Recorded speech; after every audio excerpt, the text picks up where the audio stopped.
Hello my listeners, मैं आपकी narrator, आपकी राइटर सौम्या त्रिपाठी। मुझे लग रहा है कि मेरी आवाज़ से शायद आप लोग मुझे पहचान ना पाओ, इस वजह से इंट्रोडक्शन दे रही हूँ। तो क्योंकि पूरी तरह से चेंज हो गई, तो चलिए शुरू करते हैं अपनी कहानी को। रागिनी जी ने अंश और समायरा की बातें सुन ली थी, जिससे वो एकदम से हैरान थी और साथ ही काफ़ी परेशान भी।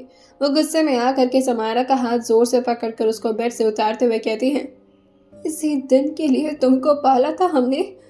ये ये आदमी तुम्हें हाथ लगा रहा है और तुम उसे हाथ लगाने दे रही हो। और तुमने तुमने सुना इसने क्या बोला? बीवी बोला इसने। देखो। और ये बोलते हुए वो अंश की तरफ जैसे मुड़ी थी, अंश जो कि काफी अजीब तरीके से रागिनी जी को अपनी आंखों से घूरे जा रहे थे। उन्होंने अपनी गर्दन को हल्का सा टिल्ट किया था, दोनों हाथों को पॉकेट में रखा था।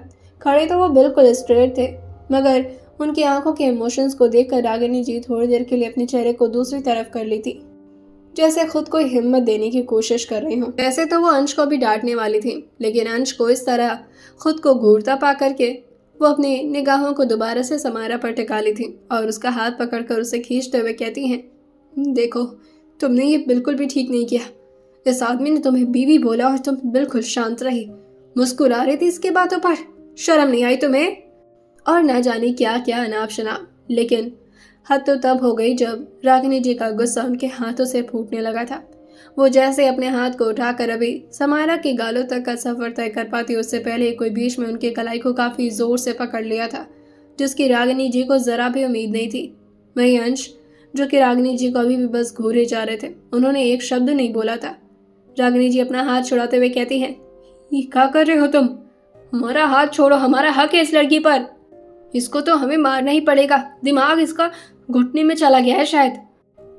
समायरा बस डरे सहमे अभी तक तो अपनी मौसी को देखे जा रही थी, लेकिन इतने देर के बाद भी जब अंश ने रागिनी जी का हाथ नहीं छोड़ा तो समायरा थोड़ा सा डरने लगती है। और जैसे अभी वो हल्का सा आगे बढ़ करके अंश के चेहरे की तरफ मुड़ करके उनकी आंखों की तरफ ध्यान से देखती है, अब उसका डर सातवें आसमान पर पहुंच चुका था और उसे समझ में आ गया था कि अब इस इंसान को कंट्रोल करना वाकई बहुत मुश्किल है।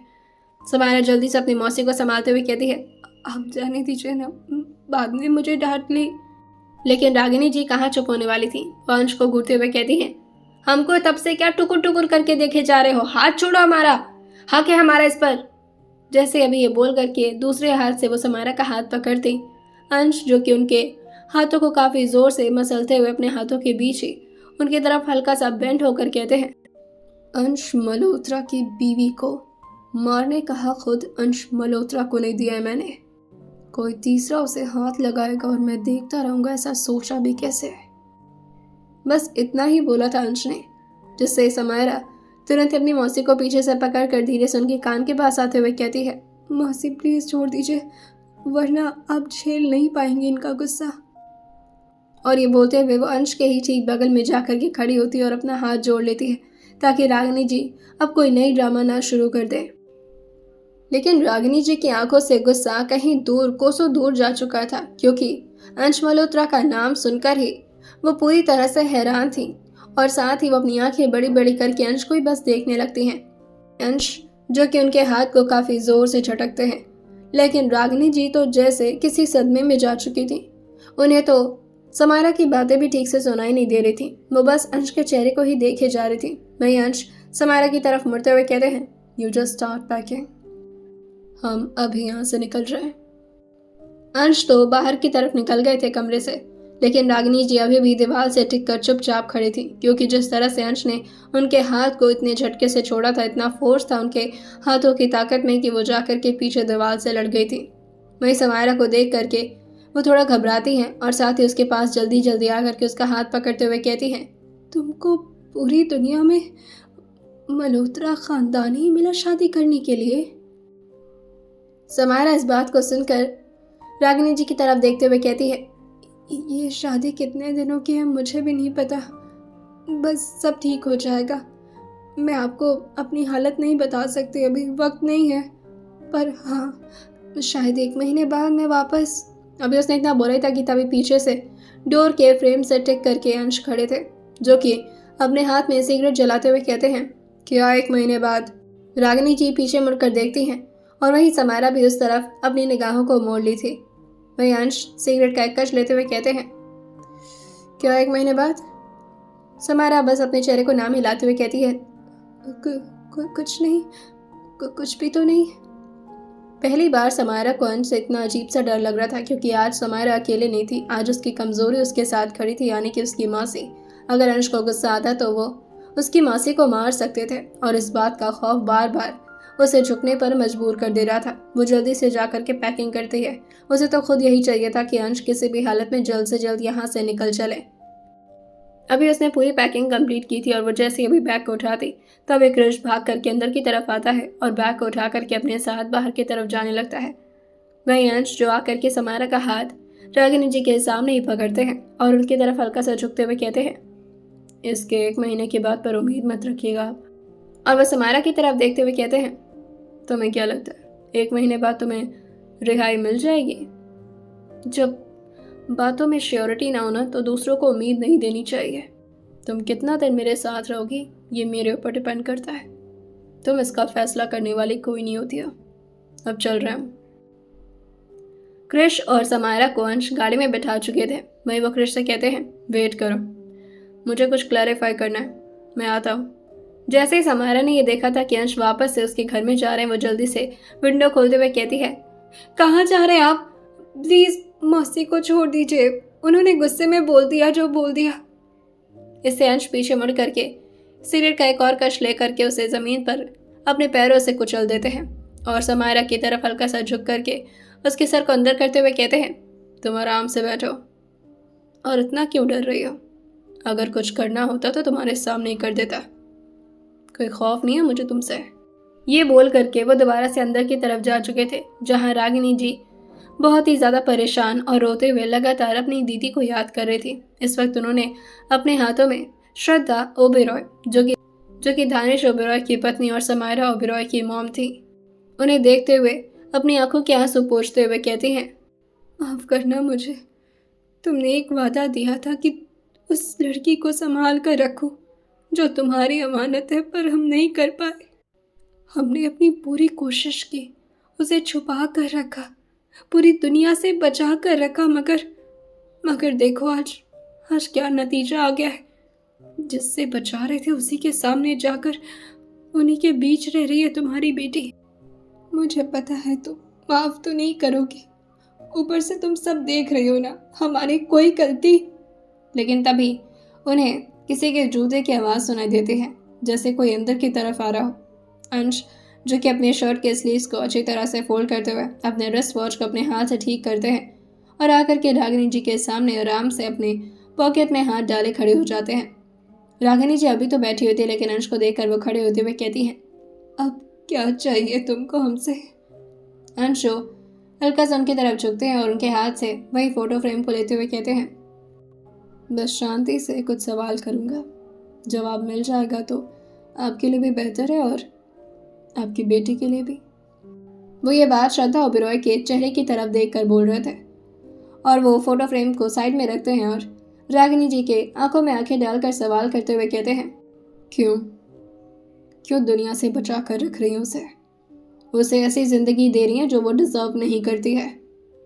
कोई आइडिया भी है वो कितने बड़े खानदान की बेटी है? उसे खुद भी कभी बताया है आपने? ओबेरॉय फैमिली मुंबई का एक जाना माना परिवार था, जो अचानक से ऐसे गायब हो गया जैसे वो कभी एग्जिस्ट ही नहीं करता था। समायरा ओबेरॉय। हर किसी की डेथ के बारे में, इधर उधर चले जाने के बारे में तो न्यूज़ आई थी, लेकिन समायरा ओबेरॉय के बारे में एक न्यूज़ नहीं आई। क्या मैं जान सकता हूँ कि उसे ऐसे घटिया सी जगह पर क्यों रखा गया? ना उसे एजुकेशन मिल पाई और ना ही वो अपनी वो लाइफ स्टाइल जी पाई जिसकी वो हकदार थी। क्यों छुपा कर रखा उसे पूरी दुनिया से? रागिनी जी थोड़ा सा डर तो गई थी, जिससे वो 2 कदम पीछे होते हुए कहती हैं, हाँ, हमको इसके अलावा और कुछ ठीक नहीं लगा। मैं क्या करती? उसको बचा कर रखना था इस वजह से। तभी अंश काफी गुस्से में कहते हैं, किससे बचाना चाह रही थी उसे? ये कहिए कि आपको उसके घर के प्रॉपर्टीज, उसके पैसों से लालच था। पालने का नाटक करके उसकी जिंदगी बर्बाद कर दी आपने। अगर उसे ठीक तरीके से पाला होता तो आज वो अपने डैड की तरह बड़ी बिजनेस वुमेन बनती। एक जानी मानी एंटरप्रेन्योर जो अपने बदौलत कुछ भी कर सकती। आपको कोई आइडिया भी है क्या दर दर की ठोकरें खा रही है वो? रहने के लिए उस लड़की के पास कोई जगह नहीं है। उसने यहाँ से भाग करके हमेशा सिर्फ यही सोचा है कि उसने बहुत बड़ी गलती कर दी। जब पहली बार मैंने उसे समझने की कोशिश की थी तो मुझे भी वही गलत लगी थी, लेकिन अब जाकर समझ में आ रहा है ऐसी जगह पर कौन रहना चाहेगा। तभी रागिनी जी अपने चेहरे को उठाकर अंश की तरफ देखते हुए कहती हैं, हाँ, नहीं संभाल पाई मैं उसको, नहीं दी मैंने अच्छी जिंदगी, तुम दे पाओगे? यह सवाल अंश के मुंह को एकदम से बंद कर दिया था। वही रागिनी जी आगे कहती हैं, शादी की है ना उससे, बिना ये बात जाने कि वो किसकी बेटी है, तो एक काम करो, अब उसे वही सादी जिंदगी में खुशी दे पाओगे तुम? अगर मुझे इस तरह बोल रहे हो तो हाँ बिल्कुल, तुम तो अपनी बीवी को बहुत प्यार दोगे, है ना? उसके ऊपर एक आंच नहीं आनी चाहिए, कम से कम मेरे साथ थी तो सुरक्षित थी वो लड़की। तुम्हारे साथ रहकर अगर उसे एक खरोच भी आई ना तो समझ लेना कि तुम हार गए बेटा। अंश ये बातें अभी समझ नहीं पा रहे थे और वो अपनी मम्मी से कोड़ते हुए कहते हैं, क्या मतलब है, कौन उसे हर्ट करेगा? इस बात पर रागिनी जी मुस्कुराते हुए कहती हैं, शहर में बहुत दरिंदे पड़े हैं जो उस मासूम से लड़की को, जिसे ये बात भी नहीं पता है कि कौन उसका खतरा है और कौन उसका अपना, और न जाने कहाँ फंस गई है मेरी बच्ची, उसे नहीं पता है, तो तुम संभाल कर रखोगे उसे। शादी की है तो बीच रास्ते में छोड़ मत देना। अगर बंधन बांधा है तो उसे निभाना भी आना चाहिए।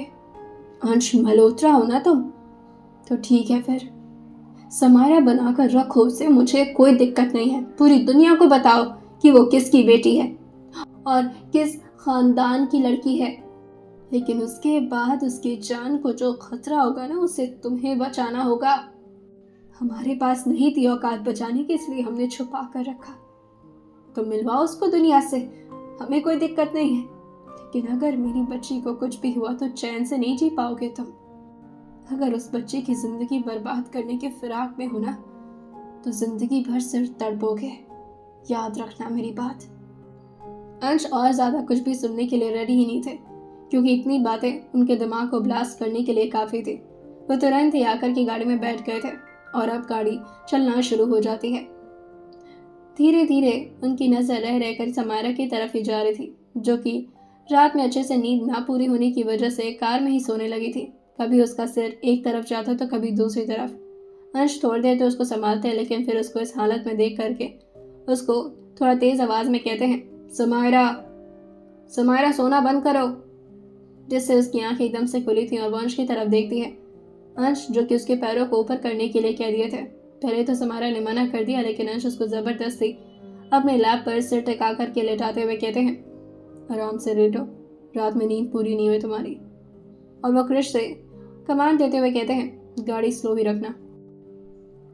अब उनका एक हाथ समायरा की कमर पर था ताकि वो कहीं गिर ना जाए, वहीं दूसरे हाथ से वो अपना फ़ोन निकाल करके अर्जुन को कॉल कर दिए थे, जहां दूसरी तरफ से वो काफ़ी खुशी खुशी कॉल उठाते हुए कहते हैं, हेलो, फाइनली याद तो किया आपने, कैसे हैं महाराज? अंश सर हाँ मिलाते हुए धीरे से एक बार समायरा की तरफ देखते हैं और फिर सामने की तरफ देख कर कहते हैं, ठीक हूँ, वैसे घर का क्या हाल है, कोई नाटक तो नहीं होगा ना? अर्जुन ने अपने सर को बस नाम हिला दिया था। वहीं अर्जुन कहते हैं, क्या जवाब मिलेगा मुझे? इस बात पर अर्जुन जो कहते हैं, हाँ पर नामे सर हिलाया मैंने। अंश नाराज होते हुए कहते हैं, तो मुझे यहाँ से दिखाई दे रहा है क्या? लॉजिकल बातें करते हो। और सुनो, अनु को ले तो नहीं गए ना? अर्जुन इस बात पर हंसते हुए कहते हैं, तुम्हें क्या लगता है मैं एक दिन से ज़्यादा अनु को तुम्हारे घर पर छोड़ने वाला हूँ? मैं तो उसे लेते आया, आज सुबह ही लेकर आया उसे। इस बात पर अंश नाराज होते हुए कहते हैं, मैं अपनी बहन के साथ एक दिन भी नहीं रह पाया। चलो खैर कोई बात नहीं, अब तो आती जाती रहेगी वो। ठीक है, फ़ोन रखो और हाँ, संभाल करके कोशिश करना कि मेरे घर पे कोई ड्रामा ना हो, और अगर हुआ तो तुम्हारे मेरे घर पर रहने का कोई फ़ायदा नहीं था। अर्जुन जो अपना सर हाँ में हिलाते हुए कहते हैं, अरे भाई ठीक है, समझ गया, मैंने संभाल लिया है सबको, और कोई भी नाटक नहीं करेगा, लेकिन हाँ थोड़ा बहुत गुस्सा है सबके चेहरे पर। अब उम्मीद टूटी है तो बुरा तो लगता है ना। तू बस शांत रहना, ठीक है, क्योंकि सबसे ज़्यादा कलेश तो तू ही करता है। अंश और ज़्यादा अर्जुन की बात ना सुनते हुए फ़ोन को रख दिए थे और वो बस समारा के चेहरे की तरफ ही देखने लगे थे और धीरे से अपने हाथ, जो कि अभी तक तो समारा की कमर पर था, उसे ले जा करके उसके चेहरे पर धीरे से सहलाते हुए कहते हैं, बहुत कॉम्प्लिकेटेड हो तुम और तुम्हारी लाइफ, और तुम्हारे लिए खतरा कौन बन सकता है? ये खतरा तो सिर्फ हेनरी और वो सेठ था। क्या उसके अलावा भी कोई है जो तुम्हें हर्ट कर सकता है? उन दोनों को तो मैंने उनकी सही जगह पर पहुंचा दिया, लेकिन अगर किसी और की नज़र है तुम पर, वो तुम्हें हर्ट करना चाहता है, तो उसके साथ भी कुछ ऐसा ही करना पड़ेगा। और फिर एक और बार वो समारा की तरफ देखते हुए जैसे खुद की सफाई देते हुए कहते हैं, नहीं मतलब कुछ दिनों के लिए सही, जब तक मेरी वाइफ हो तब तक मेरी रिस्पॉन्सिबिलिटी बनती है तुम्हारा केयर करना, और तुम्हारी मौसी के कहने पर मैं नहीं जाने वाला। तुम्हें ज़िंदगी भर संभालना बहुत मुश्किल है। अभी उन लोग का मुंबई का सफ़र शुरू हो चुका था। पुणे से वो लोग मुंबई तो आ चुके थे और धीरे धीरे अंश भी अपने आप को पीछे की तरफ लीन किए हुए अपनी आंखें बंद कर लेते हैं। लगभग 15 से 20 मिनट बाद अंश के फ़ोन पर दोबारा से किसी का कॉल आता है, जिसे वो रिसीव करते हुए जैसे अपने कान पर लगाए थे। ये काफ़ी भारी आवाज़ थी। कैलाश रायचंद यानी अंश के नाना जी। वही वो काफ़ी कड़क स्वर में पूछते हैं, कहाँ हैं इस वक्त आप? नानू की आवाज़ सुनते ही अंश हल्का सा मुस्कुराते हुए कहते हैं, जी बस ऑन द वे हूँ, पहुँच रहा हूँ मेंशन। क्या बात है, आपने कॉल किया मुझे? कैलाश हल्का सा मुस्कुराते हुए कहते हैं, अरे क्यों नहीं, आप ही तो हैं जिस पर पूरा हक है हमारा, वरना आपसे बेहतर हमें कौन समझ सकता है। खैर जब मुंबई आए तो ज़रा एक बार कांटेक्ट करिएगा हमें।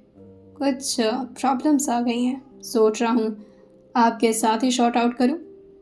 अंश इस बात पर अपना सिर हाँ मिलाते हुए बहुत ही प्यार से कहते हैं, आपके सारे प्रॉब्लम्स मेरे प्रॉब्लम्स हैं, आपको मिलकर ये काम करने की ज़रूरत ही नहीं, मैं अकेले हैंडल कर लूँगा। लेकिन इस बात पर कैलाश थोड़ा सीरियस होते हुए कहते हैं, नहीं, कुछ प्रॉब्लम्स में हमारी तकलीफ़ें जुड़ी होती हैं। खैर आप आइए मुंबई, आपसे वहीं मुलाकात होगी। कुछ देर का पॉज लेकर अंश दोबारा से कैलाश से पूछते हैं, आप मेरे मेंशन आ रहे हैं, I mean Malhotra mention? Kailash आराम से सोफा पर बैठते हुए कहते हैं, अब अगर ज़रूरत पड़ी तो आना तो पड़ेगा ना। खैर अनु भी काफ़ी नाराज़ है मुझसे, उसके शादी के दिन में मौजूद ही नहीं रह पाया बेचारी। आते आते बस मेरी एक इम्पॉर्टेंट मीटिंग पड़ गई थी और कुछ स्ट्रेस था इस वजह से, और मैं इस स्ट्रेस से काफ़ी वक्त से जूझ रहा हूँ। सोचा कि अब आप उस लायक हो गए हैं कि आपसे ये बातें शेयर की जाएं। अंश ने भी बस हाँ में जवाब दे दिया था और थोड़ी देर में फ़ोन कट जाता है। फ़ोन को वो साइड में रख करके अपने फोरहेड को रब करते हुए कहते हैं, मैं अपना स्ट्रेस किसके साथ शेयर करूं? और वो समारा के चेहरे की तरफ देख कर कहते हैं, पर मुझे ऐसा क्यों लग रहा है कि फ़िलहाल मेरे सारे स्ट्रेस की वजह सिर्फ और सिर्फ तुम हो। और वो धीरे धीरे समारा के बालों को अपने उंगलियों से सहलाए जा रहे थे। इसी तरह से वक्त गुजरता है और लगभग शाम हो चुकी थी जब तक वो लोग मुंबई पहुंचे थे। धीरे से अंश, जो कि नायरा के बाजू पर हाथ रखते हुए कहते हैं, उठो उठो, आ गया घर। समारा चीख करके एकदम से उठी थी और जल्दी से अपने बाल को समेटते हुए कहती है, क्या क्या? उसकी ऐसी सोई भरी आवाज़ और उसकी हालत को देखकर अंश हल्का सा मुस्कुराते हुए कहते हैं, मेंशन आ गया, चलें? समारा जल्दी से अपना सिर हाँ मिलाते हुए कहती है, हाँ मैं बस हो गई रेडी। और वो जल्दी से अपने बाल का जूड़ा बनाती है और उसे ठीक करके अपने कपड़े को ठीक करते हुए जैसे अभी बाहर की तरफ निकलती, उससे पहले उसकी तरफ का दरवाज़ा अंश ने खोल दिया था और अपना हाथ आगे बढ़ाते हुए बहुत ही इज्जत से उसे अपनी तरफ आने का इशारा करते हैं। समारा के लिए ये सब थोड़ा सा अजीब तो था, लेकिन फिर वो समझते हैं, ओह क्या बात है, आते आते एक्टिंग। जैसे ये बोल कर के अभी समारा ने अपने हाथ को अंश के हाथ पर रखा था, अंश उसके हाथ को काफ़ी ज़ोर से मसलते हुए कहते हैं, हर चीज़ एक्टिंग नहीं होती है और यहाँ पर हमारे परफॉर्मेंस देखने के लिए कोई भी नहीं है। समारा थोड़ा सा हैरान तो थी, लेकिन अंश के गुस्सा उसे दोबारा से जब याद आया था वो चुपचाप ही रह जाती है। उसे इस वक्त अंश से कोई भी बहस नहीं करनी थी। और अब वो लोग फाइनली मेंशन के अंदर पहुंचे थे। जैसे ही अभी अंदर उन लोग के कदम पड़े थे, तभी जयचंद्र, जो कि अपने हाथों में लिए फोन को साइड में रखते हैं और सावित्री जी की तरफ देखते हुए कहते हैं, नालायक लोगों से उम्मीद करने का मतलब यही होता है कि हम खुद को दर्द देते हैं। समझ रही हैं आप हमारी बात? अंश, जो कि ये सब सुनते सुनते एकदम से शांत थे और बस उनके चेहरे पर एक सरकास्टिक से स्माइल आ गई थी। वो आराम से समारा का हाथ पकड़कर अभी सीढ़ियां चढ़ते उससे पहले ही सावित्री जी उन दोनों को रोकते हुए कहती हैं, सुनो मेरी बात, ऐसे क्यों अंदर आ गए? कम से कम आरती उतार लेती, नजर उतार देती तुम दोनों की। अंश अपने एक हाथ को ले जाकर के जयचंद्र की तरफ इशारा करते हुए कहते हैं, आप उनकी नजरों को ठीक करिए, क्योंकि उनके अलावा मुझे नहीं लगता कि मेरी तरफ कोई बुरी नजर उठाकर देख सकता है। वो समारा को लेकर के कमरे के अंदर जा चुके थे, जहां समारा को भी बात समझ में आती है कि यहाँ पर माहौल कितना गड़बड़ है। थोड़ी देर में अंश, जो कि नीचे आए थे कुछ काम से, जिसे जयचंद्र उनको पॉइंट करते हुए कहते हैं, अगर ऐसी बात थी ही नहीं तो कम से कम हमें एक बार बताना तो चाहिए था ना। खामखा इतनी सारी मिठाई बंटवाने पर आ गए थे हम, और पूरे मोहल्ले वालों को ये बात पता चल चुकी है, अब नाक कट जाएगी हमारी। मैं इस बात पर अंश, जो कि अपने हाथ में वाटर बॉटल लेकर के उनकी तरफ ही मुड़ते हुए कहते हैं, तो मैं क्या करूं?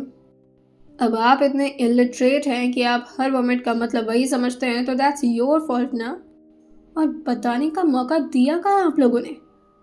कुछ सुनना तो आता नहीं है, सब कुछ खुद से ही अजम्प्ट कर लेते हैं आप लोग। और आप तो उस लड़की को अपने घर की बहू तक मानने के लिए तैयार नहीं थे, तो फिर उसके बच्चे को इस घर का वारिस क्यों मान बैठे? आइंदा से अपनी गलत फहमी को अपने दिमाग में रखिएगा। दूसरों के सामने अगर पेश करेंगे तो सिर्फ आपका मजाक बनेगा। तो नेक्स्ट टाइम बी अलर्ट। ये बोलकर अभी जैसे वो मुड़ करके सीढ़ियों तक पहुंचते, जयचंद्र जी कहते हैं, अब तो हमने बता दिया है, कम से कम कुछ भी करिए, 2-3 दिन तक ये खबर हमें मिल जानी चाहिए। ये सुनते ही अंश, जो भी पानी का थोड़ा सा सिप लिए थे, और वो दोबारा से वाटर बॉटल बंद करके अपने दादाजी की तरफ काफी गुस्से में देखते हैं। सावित्री जी भी धीरे से अपना सर हाँ में हिलाते हुए कहती है, हाँ वैसे भी शादी के 1 हफ्ते बाद तक तो ये खबर आ ही जाती है, तुम थोड़ा जल्दी कर दो, अब हमने मोहल्ले में सबको बता दिया, अच्छा लगेगा कि। अंश उस बात पर अपने फोरहेड को रब करते हुए कहते हैं, क्या सोच है आप लोगों की? आप लोगों के लिए आपकी रेपुटेशन इतनी ज़्यादा हाई है कि आप चाहते हैं जिस रिश्ते को अभी मैं अच्छी तरह से समझ भी नहीं पाया उसे निभाना शुरू कर दूं, और वो भी इस लेवल पर पहुंच जाऊं कि लाइक सीरियसली। और आपको लगता है कि मैं आप लोगों की वजह से इतना बड़ा सेक्रीफाइस दूंगा? आप लोगों ने सोसाइटी में ये फालतू की न्यूज़ फैलाई है, तो उसे आप लोग ही आराम से क्लियर भी करेंगे। मैं इसमें आप लोग का हाथ नहीं बटाने वाला, और मुझसे तो कुछ एक्सपेक्ट करिएगा मत। ये बोलकर वो चुपचाप कमरे में आ गए थे, जहां कमरे के दरवाजे से टिक करके नीचे की सारी बातें सुनी जा रही थी। अंश जैसे उसको दरवाजा खुला देख करके इस तरह झांकता हुआ पाते हैं, वो उसे अपने साथ अंदर लाते हुए कहते हैं, तुम क्या बाहर आंटियों की तरह कान लगाकर सुन रही हो? समारा धीरे से अपना सर नीचे किए हुए कहती है, आप नाराज ना हो तो एक बात कहूँ आपसे। अंश बटल को टेबल पर रखते हैं और आकर के आराम से बेड पर बैठते हुए कहते हैं, बोलो, सुन रहा हूँ। आप अपने दादाजी से इस तरह बात क्यों करते हैं? मतलब वो आपके दादाजी है ना, आपको थोड़ी सी इज्जत करनी चाहिए उनकी। कितना बुरा लगता होगा उनको आपकी इन सारी बातों का। और आपको पता है कि तभी अंश उसको लगातार बस चुपचाप घूरे जा रहे थे। वैसे ये घूरना उनका बहुत ज़्यादा गुस्से में तो नहीं था, लेकिन फिर भी समारा बोलते बोलते शांत पड़ गई थी और धीरे से कहती है, मैं सो जाती हूँ, ऐसे भी मेरी नींद अभी पूरी नहीं। तभी अंश उसको रोकते हुए कहते हैं, कहाँ सोने जा रही हो? अभी पहले डिनर करोगे, उसके बाद सोना है तुम्हें। और हाँ, डिनर हम सबके साथ नीचे ही करेंगे। अगर कोई नाटक करेगा ना तो सुनाने के लिए मैं काफ़ी हूँ उसे, तो मैं किसी से डरने की ज़रूरत नहीं है यहाँ पर। और ज़्यादा मेरे दादाजी को ना फेवर मत किया करो, वैसे भी उन्हें मेरा दादाजी भी कहना बहुत बड़ा एहसान है उनके ऊपर। और ये बोलते हुए वो आराम से लेटते हैं और अपने फ़ोन को स्क्रॉल करने लगते हैं। समारा भी चुपचाप जाकर के काउच पर बैठ तो गई थी, लेकिन उसे समझ नहीं आ रहा था कि वो क्या करे। समारा को इस तरह से शांति से चुपचाप काउच पर बैठा देख करके अंश उसी की तरफ मुड़ गए थे और अपने एल्बो को बेड पर टिकाते हुए उसकी तरफ देखते हुए पूछते हैं, तुम्हारा किसी चीज़ में दिल लगता है? समारा धीरे से अपनी नज़रों को ऊपर करते हुए कहती है, क्या? अंश दोबारा से अपने क्वेश्चन को रिपीट करते हुए कहते हैं, कोई इंटरेस्ट है तुम्हारा? समारा धीरे से इस बात पर मुस्कुरा देती और अपना सर हाँ में लाते हुए कहती है, हाँ, मुझे भी कुछ चीज़ें करना बहुत पसंद है। समारा इस बात पर हल्का सा मुस्कुरा देती और वो धीरे से कहती है, हाँ, कुछ चीज़ें करना पसंद है मुझे। अंश थोड़ा और क्यूरियस होकर के अब बेड से टिकते हुए कहते हैं, तो क्या पसंद है तुम्हें? समारा काफ़ी धीरे से कहती है, किसी को बताइएगा मत, पर मुझे म्यूज़िक बहुत पसंद है। तभी अंश इस बात पर एक्साइटेड होते हुए कहते हैं, तुम गाना गाना पसंद करती हो? समारा धीरे से अपना सर हाँ मिलाते हुए कहती है, जी, मुझे गाना गाना बहुत अच्छा लगता है। आपको पता है बचपन में मैंने कुछ कॉन्टेस्ट भी जीता था। सिंगिंग कॉन्टेस्ट होता है ना बच्चों का। अंश जो कहते हैं, तो स्कूल में? समारा जो कहती है, नहीं नहीं, पूरे मुंबई शहर में एक टैलेंट शो था, उसी में मैं जीती थी। तभी अंश को कुछ याद आता है, वो कहते हैं, ओह हाँ, कोई शो आता था ना टीवी पर। समारा अपना सर हाँ मिलाते कहती है, हाँ, उसमें मेरे फेवरेट सिंगर भी हुआ करते थे। लेकिन तभी उसे बीच में कुछ याद आता है और वो अंश से कहती है, आपको कैसे पता? अंश उसको रियलाइज़ कराते हुए कहते हैं, अब तुम टैलेंट शो में थी, थोड़ी बहुत बातें तो कैजुअल है तुम्हारे बारे में। इस बात पर समारा अपने बालों को पीछे की तरफ करते हुए कहती है, हाँ वो तो है, बहुत फैंस बन गए थे मेरे, और मैं चाहती हूँ कि दोबारा से मैं एक टैलेंट शो में जाऊँ जहाँ पर मेरे किताबी अंश उसको रोकते हुए कहते हैं, कोई ज़रूरत नहीं है टैलेंट शो में जाने की, कोई जज तुम्हें जज करे ये मुझे पसंद नहीं आएगा। हाँ, लेकिन गाना गाना तो अच्छी चीज़ होती है, तुम ट्राई कर सकते हो। लेकिन समारा इस बात पर निराश हो गई थी और वो अपने चेहरे को नाम में हिलाकर कहती है, जब किसी बात की श्योरिटी ना हो तो झूठी उम्मीदें नहीं देनी चाहिए, और आप मुझे झूठी उम्मीदें दे रहे हैं। मैं गाना नहीं गा सकती। आज उसके बगल में आकर बैठ गए थे और उसकी तरफ ही देखकर पूछते हैं, और ऐसा किसने कहा तुम्हें? समायर अपनी मौसी का नाम जैसे लेते अंश काफ़ी गुस्से में कहते हैं, क्योंकि वो तुम्हें संभाल नहीं पाती, अगर तुम सक्सेसफुल हो जाती तो। पर मैं तो तुम्हें संभाल पाऊंगा ना। अगर तुम्हें वाकई गाना गाने में इंटरेस्ट है तो तुम उस पर अपना काम शुरू कर दो। लेकिन शमारा को एक और बात निराश करने लगी थी। जैसे अंश ने उसका जिक्र पूछा था, जैसे ही अंश उसके बारे में पूछते हैं, समारा धीरे से खड़े होकर अंश की तरफ देखते हुए कहती है, 1 महीने में क्या क्या करवाना चाहते हैं आप मुझसे? अगर 1 महीने तक मैं कोई गाना नहीं बना पाई तो फिर तो सारा सपना चूर चूर हो जाएगा। इससे अच्छा कि मैं सपना ही देखना बंद कर दूँ। और फिर गांव में है ना मेरी दुकान, आराम से वही चलाऊंगी मैं। जब जब समायरा ये 1 महीने के ताने अंश को सुनाया करती थी, अंश को काफ़ी गुस्सा आता था, जिस बात को वो पहले तो नोटिस नहीं करते, और काफ़ी गुस्से में समायरा से कहते हैं, एक काम करो, तुम चुपचाप से सो जाओ, क्योंकि तुम सिर्फ उसी लायक हो।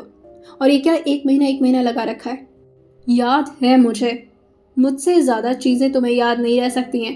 बिजनेसमैन हूँ, दिमाग में अगर एक बात बोल दी तो वो पूरी ज़िंदगी भर फिट हो जाती है। और अगर बात मुझसे रिलेटेड हो तो ऑब्वियसली तुम्हें पता है, तुम्हें डर लगता है कि कहीं तुम गलती से सक्सेसफुल ना हो जाओ, क्योंकि तुम उस फेम को संभाल नहीं पाओगी। छोटे गांव के हो ना, इसीलिए छोटी सोच है तुम्हारी। और अगर डर रही हो तो 1 महीने का बिल मेरे ऊपर मत फाड़ो। जाओ सो जाओ तुम, इससे ज़्यादा तुमसे कुछ कहना बेकार है। और ये बोलकर वो गुस्से में अपना फ़ोन लेकर कमरे से बाहर निकल गए थे। साथ में वो सिगरेट का बॉक्स भी अपने साथ लेकर गए थे। समारा ये सब कुछ समझ ही नहीं पाती और अपने सिर को धीरे धीरे खुजलाते हुए कहती है, अब मैंने क्या कर दिया? बात तो सही की ना मैंने, 1 महीने बाद तो मैं गाँव चली जाऊँगी। और फिर क्या ये मुझे गाँव में आकर के मेरी हेल्प करेंगे गाना गाने में? मौसी को पता चला तो मुझे डरने भी पड़ेंगे।